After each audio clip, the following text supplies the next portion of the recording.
Hi everybody, I'm Corey. I'm the Dungeon Master for Opportunity Roll. This week has been a little bit difficult with a bit of rain and, well, more like storms, lightning, and a lot of electrical issues. We weren't really quite able to record an episode, but not to worry. Next week we're going to do double the episodes. We're going to be putting out 4 hours of game. Well, almost. We're going to basically putting out 2 episodes. Yeah. But until that happens, because I know that's a week away, we decided to kind of ask the players. We put together a couple of questions here for my world, and it's just kind of things that the players might want information on, or some questions that we thought might be asked about the world, so that those who are watching or listening can kind of get a feel for what Talalia is like. So, with me today here is Winter. She's going to be helping me with these questions. Hi everybody, I'm Winter and I play Charity. I'm going to be speaking on behalf of everyone else playing in the game, asking questions. Are you ready to start? I guess I am. Let me get my monster. Alright. Alrighty. What kind of magic is readily available to everyone? Readily available? Well, it goes back to, like I said, in some of the, I believe it was like episode 2. Yes. There is basic, everyday kind of cheap magic, which is, like a little kind of spindle of metal that you can flick and it acts like a light, or it's things like stones that are heated and can boil water, anywhere to like, oh man, there's just so much simple stuff that can be done with magic. Like, there are things like fishing rods that will, if they're pulled in by a big fish, they won't sink. They'll always be buoyant, just so that somebody doesn't lose a fishing rod. That's pretty cool. Yeah, there's kind of like a lot of stuff. Another kind of thing that they have is it's not like shrinking paper. It's more like a spyglass paper. It can kind of unfold to a really nice length, but no matter how many times you fold it, it keeps a specific thickness, so that sending large letters over birds are kind of easy. And it's just small stuff. Now, it's not to say that those can't become pricey. Alright, so continuing this theme of magical items, what kind of artifacts exist then? Legendary weapons, legendary items, that kind of thing. I don't want to give too much away. I can. How about this? I'll give you like 2 or 3. Okay. There are your basic godly weapons. I'm not gonna give out too much stuff, but like there's like Zeus's lightning bolt spear, or like Apollo's shield. The 3 largest ones right now, which are pretty much known to anybody in the land. The Trius blade. The Trius blade is kind of like ye holy artifact of how do I put it? It's kind of like Excalibur almost. It's holier than crap. It gives the wielder a bunch of abilities if you can pull it, and it's ungodly. I believe the creation of the blade was said to be, a mixture of about a little bit of magic from pretty much every god in most pantheons that, normally wouldn't speak, normally wouldn't come together. It was all borrowed or asked for to create that blade. Either after its manufacturing, I mean, it just kind of traveled. The more people who used it, the stronger it got. The more that the gods lent power to it, and eventually it became this ungodly holy artifact. That's pretty awesome.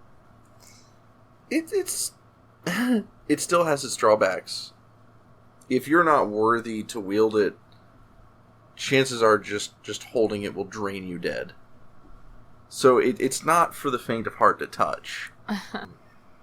And then you got some smaller, less fatal weaponry. I know that there is a dagger, and I'm not going to give away the name of it yet, but it is foldable.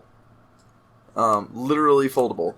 You could fold it like 6 or 7 times in and of itself and put it in your pocket. But then pull it out, it's more like a rapier, really, than a dagger. It's a little bit longer than a dagger, but not quite the size of a rapier. Alright. But like I said, it's foldable. You can stick it in your pocket. If you were in danger, you could literally just pull it out, whip it out, and it'll, extend and straighten, and you just stab to your heart's content. I mean, it's not a slicing weapon. It's definitely a piercing, which kind of gives it that foldability, because there's no sharp edge to kind of really slice anything. It's just boink, And then we have one more of the really holy weaponry. I would put it like god tier legendary weaponry, and it's a huge buster sword. I'm talking, it's probably 9 feet. It looks like it's heavier than crap, but to anybody who wields it, it's pretty light. That one, I believe, it's got some extra bonuses to it, depending upon your class. And like I said, a lot of these weapons are kind of scaled to who kind of pulls them. What kind of class they are, kind of what they're playing. It molds. So they kind of have like tiers depending upon who can wield them. Okay. I hope that answered the question. Yeah, so speaking of these, do you think there's any chance that we'll come across these legendary weapons? There's always a possibility. There's definitely a will, there's a way. I mean, some are kind of in circulation right now that, your guys probably aren't near one currently. I will give that away. That's not going to be in a little dinky forest, but you never know. I typically don't like when a lot of dungeon masters limit the amount of magic that's in a world, and so I want to give that entire feeling like this is like everything has a minute bit of magic in it. Alright. Kind of like everything in our world right now has radiation. Yeah. Even minute, it's still there. Yeah. And that's kind of like magic in my world. Alright, so speaking about how every little thing has even a minute bit of magic, what's stopping people from just picking up a book and learning some magic? You mean like what's stopping anybody from just trying to become a wizard? Yeah. Best way to explain it is, kind of like I said before, everything has a little bit of magic in it. How well you're attuned to using it, how much magic you have in you, how much magic you can control, it differs kind of from person to person. A lowly farm boy down the street could literally pick up a magic book and be one of the greatest wizards the world has ever known.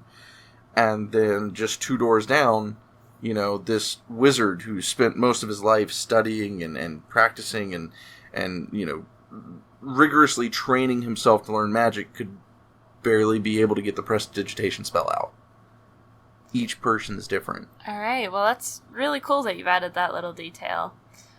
So are there colleges for magic that someone can go and learn how to handle magic and deal with better, whether they're not so very talented with it or whether they have a lot of power and just don't know how to control it? There are colleges, mostly found in larger kingdoms. So like Eris would have some over on the western side.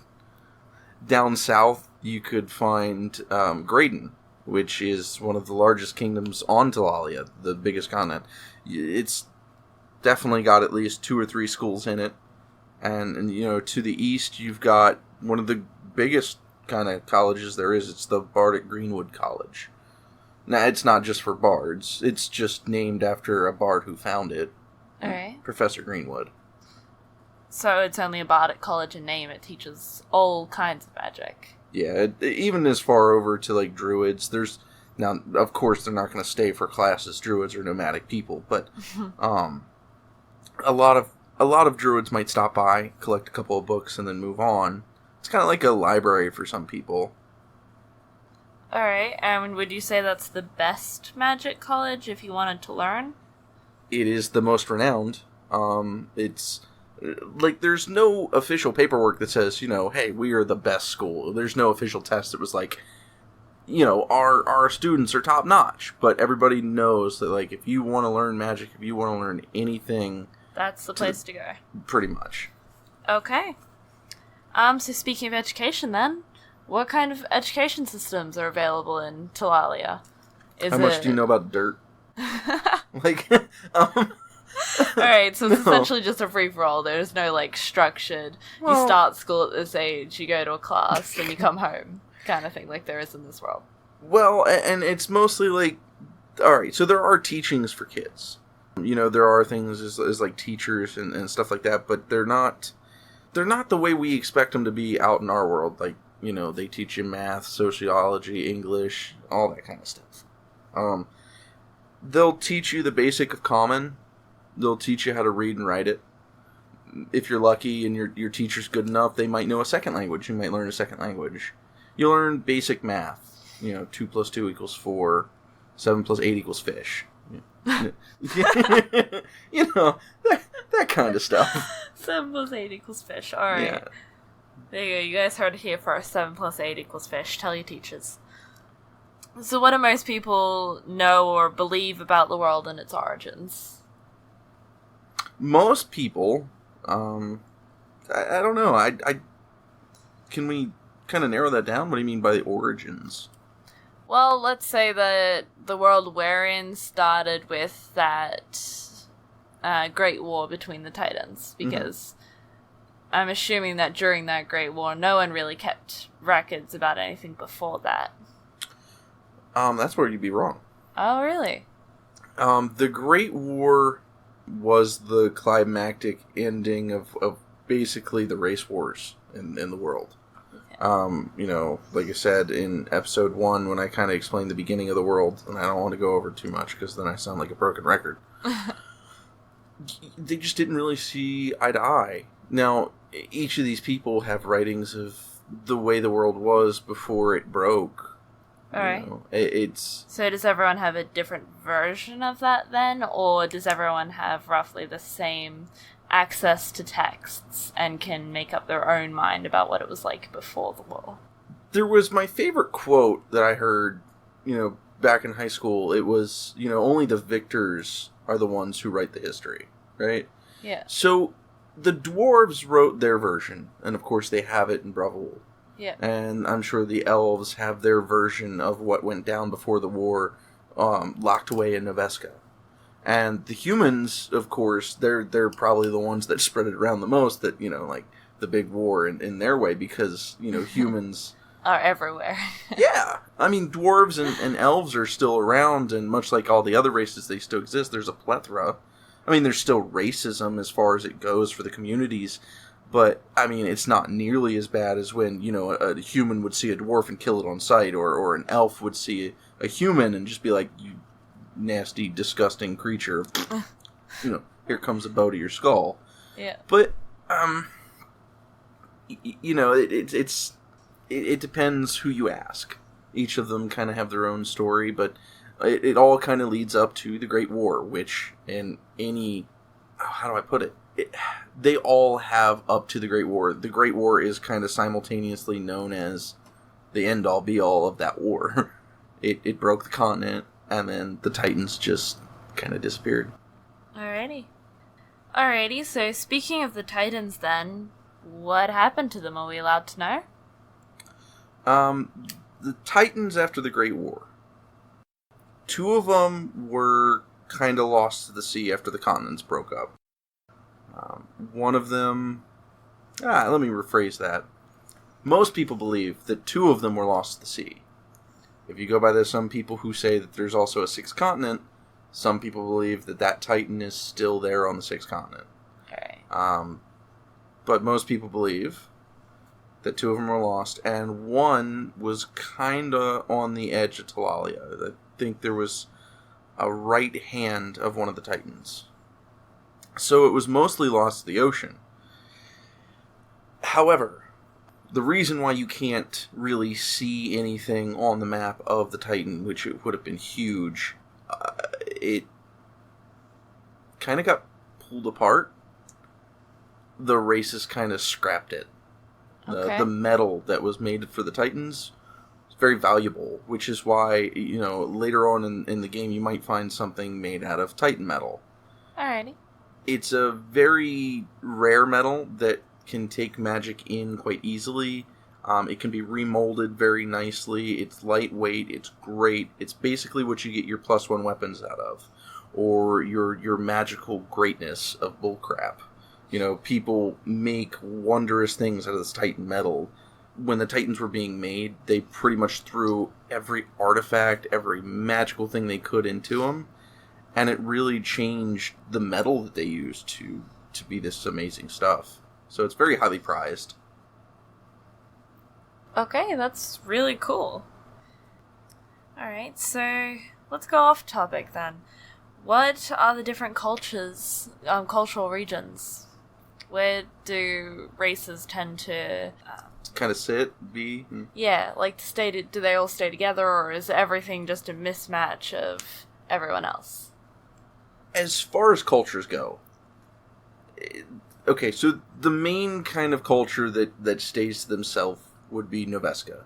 Of course, Noveska is the elven kingdom that they've secluded themselves. Everybody else is, barbarians, and they have to protect their way of life, the purity of their people. So if you leave Noveska, you're banished. You don't come back. And anybody getting within a mile of the kingdom, you'd be dead and flat. They got so many archers, well trained, it's crazy. And if you're crazy enough to try to cross Bruma Lake, the monster gets you. Nobody's still figured out what that is. Or even if the elves are controlling it, for that matter. There come to some amusing comments from people along the lands that think that, whatever is in Bruma Lake is being controlled by them for safety. Alright. But nobody's ever been able to really determine that. Yeah. Most of the dwarves, they'll stay in Bravul up in the mountain. But they're free to go and come as they wish. There's not really a real hatred for the other races. They like the mountains. That's their home. Alrighty. And then everything else is kind of like all about the place. Big plethora. Yeah. Okay. So, within these different regions, I guess, are there different gods or pantheons who are worshipped, or is it all just the Hellenic religion is the main one that's worshipped across Talalia, Greek mythology? Every religion in the pantheon is still there. Everybody else might come across a couple of paladins for other gods outside of the Greek religion. It's going to happen.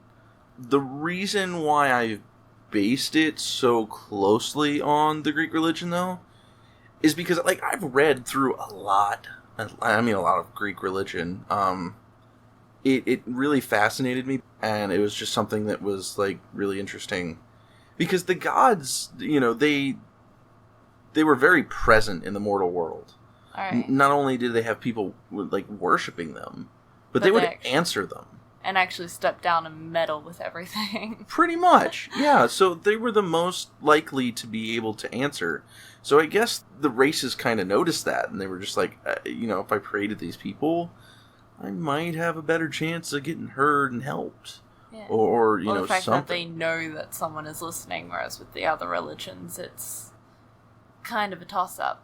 Pretty much. Alright. And now, that's not to say that there are some other pantheons who might be more inclined to kind of help out, but, most people are just like, hey, listen, last week, Poseidon gave me this in the water. And it's all hearsay. Nobody can really say whether or not they actually did help. But if you have the faith and you're telling all these people that people helped, and with everything in the past that's happened, including but not limited to Poseidon stepping on land and flooding half of Graydon, you tend to believe that kind of stuff. You'd think that would make them not so well liked, considering they destroyed a part of the continent. I didn't say they were always liked by people. There are those who don't like them, and will typically worship other people just because they don't like them. So, like I said, they're all there, but... Okay. So, steering away from that topic, what are some common or widely known diseases that we might run into? It depends kind of like the area. Like, if you're in Bravo, you might come across the Priscilla's flower. The Priscilla's flower is itself very deadly and very contaminated with disease. If you breathe in the pollen, it will literally dry you out slowly, coughing bit at a time until you are a dried husk and turn basically into dust in the wind. Yeah. So there's one of them.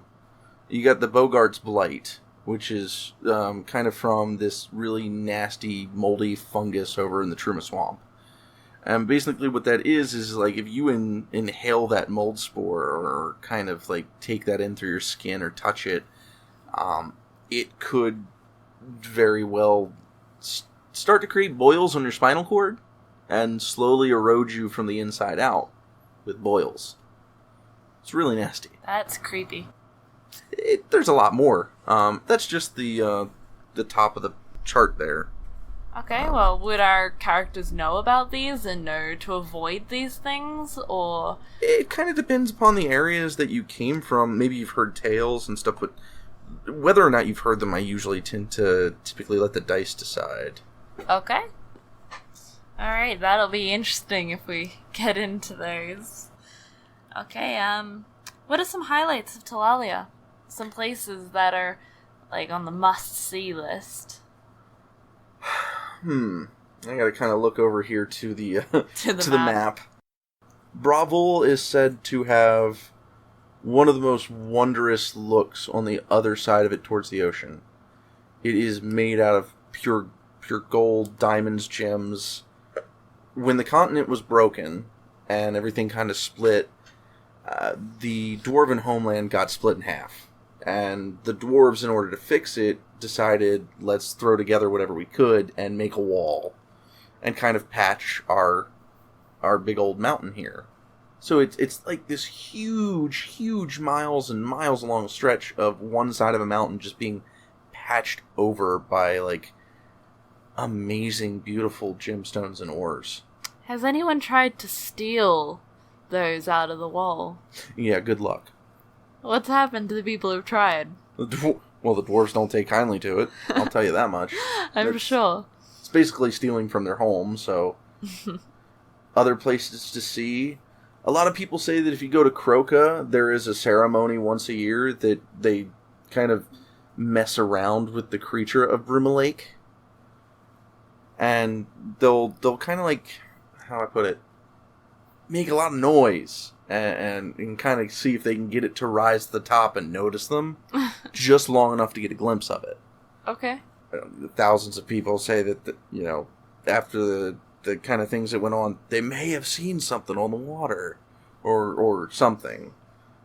I mean, there's a lot more than that, but I don't want to give too much away and then... Not let us discover it ourselves, huh? Pretty much. Okay. Well then, you could at least tell us where you can get the best beer in Talalia. Probably Bravo. Yeah. Dwarves love their ale, they love their beer. It depends on, though. It depends. If you're looking for beer, it's probably Bravo. If you're looking for wine, Noveska. If you're looking for, like, gut rot city, like, we're talking, like, rum out the butt, probably Cartia, which is a little port town just to the east of Graydon. Alrighty. Well, I have heard whispers of a little bar that you really like, with a very entertaining bartender. Let's see. Anything next? Nope, that's it. That's all of my questions. Alright. Well, guys, I want to kind of thank you for sitting and listening if you've gotten this far. It's been pretty great so far, and I hope this has clarified a little bit. I am working on trying to find a way to get the finished product of the map out to anybody who wants it. So, by all means, if you know a way that I can give a map out for free, go ahead and send us an email to opportunityroll.podcast@gmail.com. Yep, you can also find us there at iTunes, Podbean, and Google Play. If you're looking to interact with us some more or see some more stuff that we're doing, you can go to our Facebook and our YouTube at Opportunity Roll. that's pretty much it right now. Episode 3 and 4 are going to be coming out next week. Once again, I do apologize that we don't have much for you this week, but hopefully this was entertaining enough. Yeah, we had so much stuff happen that it just made recording difficult. Yeah, a couple of us had our electricity go out. The storm, the sound from the rain was just insane. I really wasn't feeling too good to begin with either. Yeah. So yeah, but next week, double feature. This week, a little bit of more information. If there are some things as well that you want to hear, send us an email, like I said. But anyway, until then, we hope you guys have a good time, and keep your opportunities open. Bye! Bye!